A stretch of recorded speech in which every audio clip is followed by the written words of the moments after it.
just stay true to your vision and don't get caught up in the, comparisonitis, because that's really just going to prevent you from moving forward. It's going to prevent you from doing anything, and you're going to stay stuck in that analysis paralysis mode forever.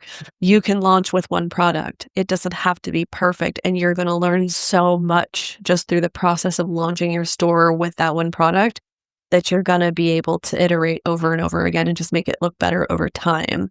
It's not going to prevent you from selling that one product. You just have to keep moving forward. Welcome to the Simple and Smart SEO Show podcast. I'm your host, Krista Waddell, here to bridge the gap between SEO strategy and real-world business success. So grab a coffee or your favorite tea, and let's dive into smarter SEO for your business. What do you think are the most exciting ways that Shopify's kind of integrated AI? Yeah, I think within their builder that you can use AI to help you create sections and different blocks, different visual elements. That's really cool. I think there needs to be a little bit more training on their end as far as how to prompt and just make it look professional. I do love the idea that there is an AI theme generator to help people just build a store based on their industry and what they're selling. So you can literally prompt it like, I sell, dog toys and accessories, for example, and it will create a theme around that industry. Is it perfect? No, because when I was doing that for this specific industry, I would get a cat theme. Like, I said nothing about cats. Why are you giving me cats? So like I said, I think there are going to be improvements, and this is the worst it's ever going to be, right? Because we are at the very foundational level of AI and people trying to figure this out. But it is exciting. And I think for people that struggle with design or aesthetics, it could be beneficial. It could speed up the process for them. Having a store more quickly instead of taking months, that's a possibility as well. So long as, you're still learning how your store functions and how to build things over time. Because like I said, I just don't think letting Shopify create your entire store with AI and using it like what it gives you and then just switching out copy. As someone who's been doing websites forever, I just don't think that is a smart way to go, like for an e-commerce store, but maybe to just get you up and started and familiar with the builder before you go live, and then learning how to customize those different elements is definitely going to help people, which is also very exciting because I think people get tripped up with learning a new tool and a new system, and then it prolongs their whole excitement and idea from actually getting launched into the world. And that's the part that sucks. But with these innovative people, I think it's going to be a better possibility for everyone to get up and going more quickly, is the idea. So I hope that's how it works, Yeah. And I like the idea of the themes by category, because I think we've all seen those stores that have some random text in the middle of the page. And once you built a Shopify store, you're like, oh my gosh, somebody forgot to delete a block or something right there. My son, the other day, I wouldn't buy shoes from a particular website because it had something like that going on. I was like, I don't know that this is actually even legit, because if they have this little weird template piece right here in the middle of their homepage, they're not all the way right there. Yeah, exactly.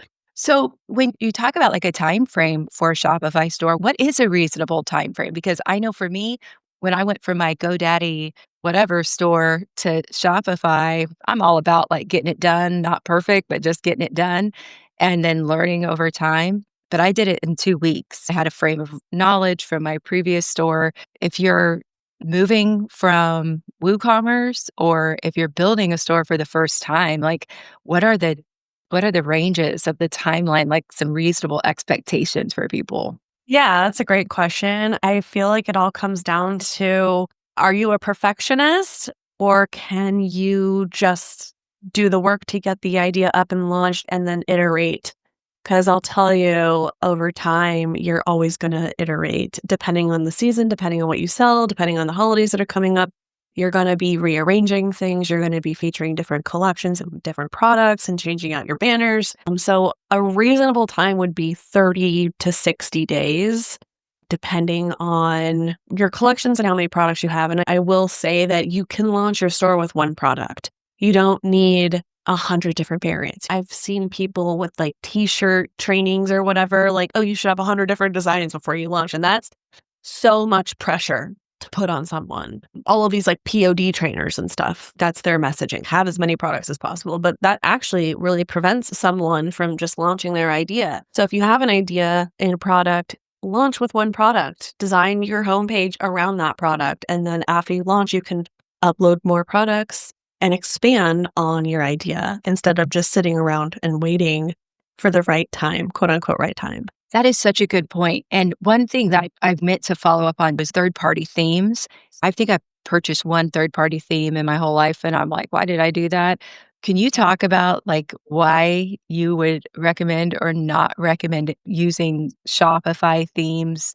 And also, if you get a Shopify theme in their store, is that the same as like using a Shopify free theme? Yeah. So the free theme within Shopify, like the more I've designed over the years too in Shopify and use their own tools, I don't want to use third party. If you're making millions of dollars a year, then yeah, up level the theme, make it look insanely good. Like you can still do that with the out of the box Shopify themes, but you're going to get a little more structure and bells and whistles and extras that come with third party developed themes. So there's that. But you don't need to go that route. So Shopify has their default theme, and then under that default theme, they have additional look and feel themes that go under that theme. So for example, with the Dawn theme, all of their free themes, I think there's 12 or 13, something like that. Those are iterations of the Dawn theme. They're just different designs and perspectives and starting points for business owners that like a different vibe. But within all of the free themes, those are all developed by Shopify, and they are essentially the exact same thing. They are just designed differently.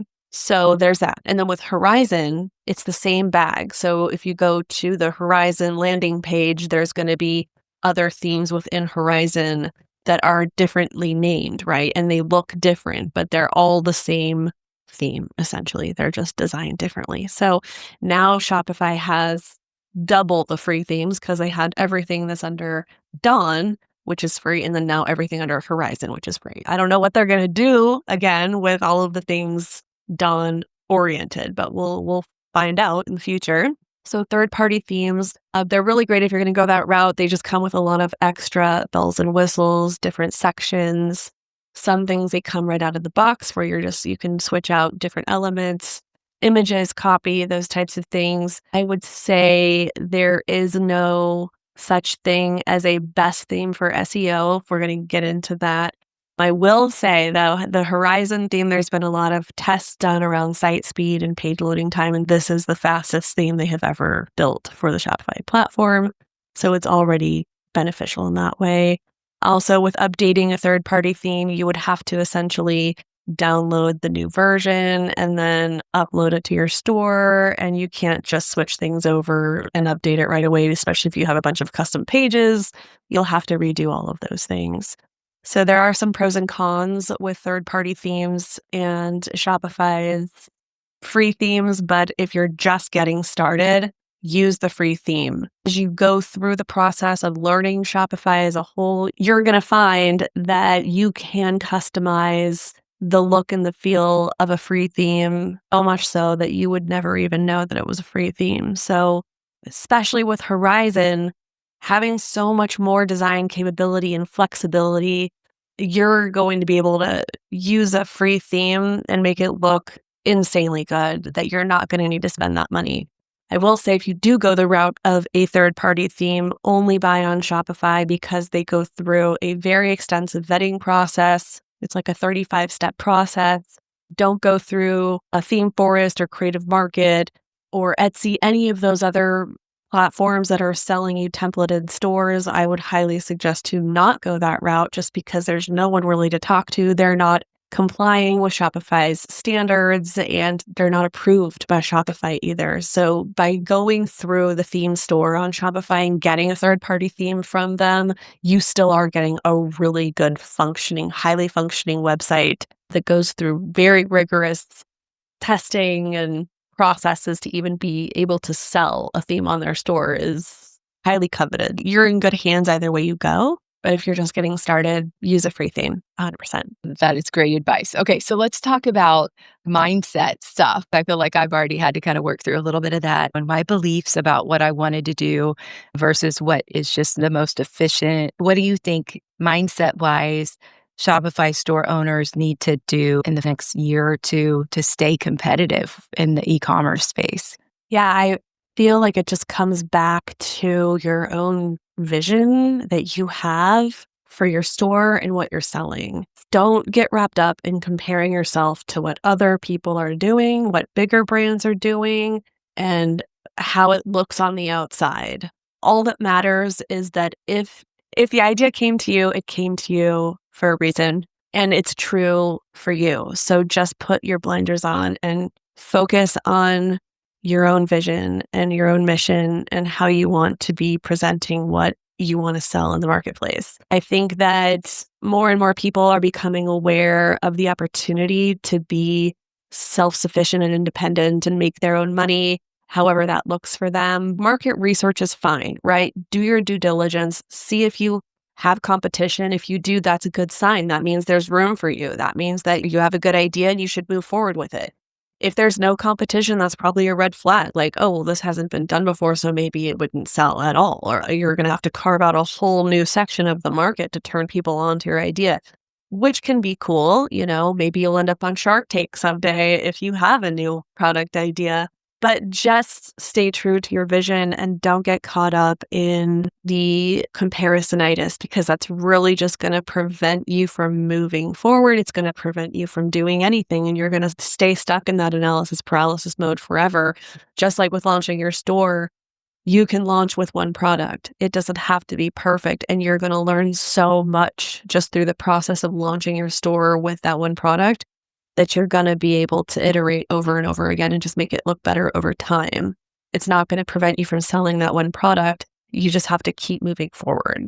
Okay, and what about tiers within Shopify? So you've got like your regular kind of starter $39 a month-ish, whatever that is now, Shopify plan, and then you have Shopify Plus. I think most people listening to this podcast would want to know, like, how do I know which one of those two options to choose for my Shopify store? Sure. It all really just comes down to you get different discounts. So say you're on Shopify payments, depending on your plan, you can get different discounts and there's different benefits through upgrading your plan. How can you identify that, oh, it would be better for my business to do the upgrade to Shopify Plus? Okay, so it would just be a question of growth and customization, right? So you're going to get different benefits per different tier. So as a Shopify starter plan, that's going to get you up and running. And once you're to the 5K, 10K a month in sales, that might be a good time to move up to the next level. Once you're doing a couple 100,000, then go to the $299 a month level. After you reach that, $1 million in sales per year, that's when I would suggest anyone move to Shopify Plus, because you're going to get the most value at that stage. Getting your wholesale partners to have different logins. I mean, there's apps for that, right? But they are clunky at best. And in Shopify Plus, it's going to give that customized experience. If you have wholesalers you want to attract and have them have their own logins and be able to buy from you. Also, the different deeper customizations you can have on your store with a Shopify Plus store. A lot of people that are in that $1, $2, $3, $4, $5 million a year range, they want that greater flexibility where they're just out of the box doesn't work for them anymore. You also get higher touch points with Shopify when things come up, if problems arise, and they do a lot of the time. The simpler you can keep your business longer, I would recommend that. Growth is good. Don't get me wrong. Lots of sales is good as well. But with more traffic and more buyers, you just have more complex issues and more complicated problems. That's why there's different tiers to help store owners along their journey, not just with their growth, but how they take payments, how they're getting paid, different discounts for getting paid transactionally, like with your credit cards and things like that. So Shopify is just offering you different perks, I guess you would say, with those different plans. but you can stay on the basic for a while. It's not going to prevent you from making more money, but you will find that when you do upgrade to those different tiers, you do get more benefits when it comes to how you take payments and how Shopify Payments is charging you. Obviously, we both believe in the power of SEO. I feel like a lot of people go ads first with Shopify. One of the biggest things I've seen helping other Shopify store owners is just the lack of knowledge of like duplicating pages, that you're like duplicating like the SEO information at the bottom of the page. Like it's just not even a consideration in the beginning. So why do you think that that happens? Why do you think Shopify store owners overlook SEO when they're building? I think it's because a lot of people, they get excited about what they're doing and they want to set up their store and they want to start marketing right away. So they set everything up, they get ready to sell, and they're like, okay, now I have to start promoting. And they skip all of the kind of technical foundational stuff, or they just don't know about it. And they instantly jump to like, okay, I need to start getting on social, I need to run an ad, or I need to do my email.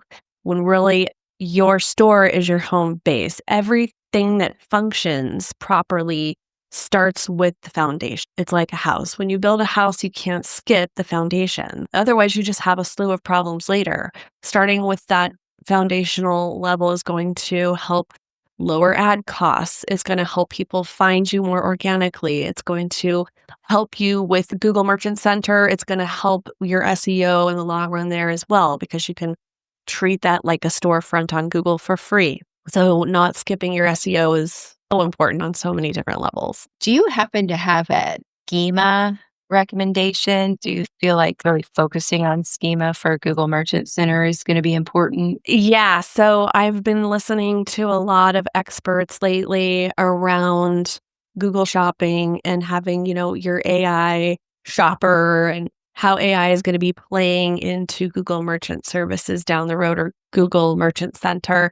And the schema is going to be important. There are a couple of different apps I've been playing with in Shopify for SEO, just testing them out. Yoast I love, but it's like $19 a month. You do have to be on that paid plan to have the schema and keep everything. You have your foundational stuff that you do, like your meta tags and your page titles and descriptions. Those can stay once you are done with Yoast, but having the schema capabilities that are intertwined with the app is, you have to pay for that. You haven't told me about Idea to Income.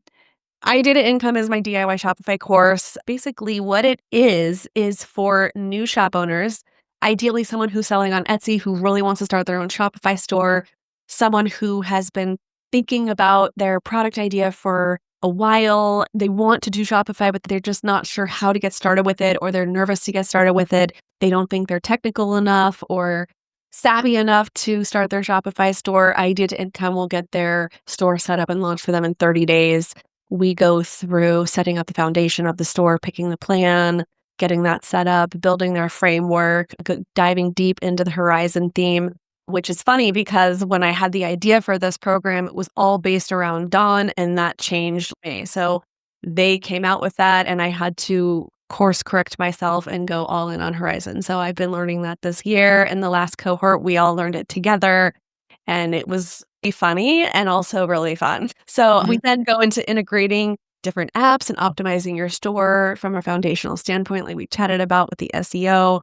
And then we have launch week, which we go through launching everything, pointing your domain, and just make it really easy, manageable, bite-sized for people literally just getting started, not knowing anything about the platform, to getting launched in 30 days. So that's coming up, and it's really exciting. And I've had so many people that have had really great results with it and have launched beautiful stores that I'm just so, so proud of them. Yeah, awesome. So I'll definitely link to that in the show notes. And then if anybody wants to follow you or connect with you to learn more about that, or just, follow you on TikTok, because I love your TikTok videos, where should they go? I am e-commerce savvy everywhere. You can find me on Instagram and TikTok are like my main things, but e-commerce savvy will get you to me anywhere. Okay, awesome. Well, thank you so much for your time today. I know we're going to have to do this again. So you want to do it again.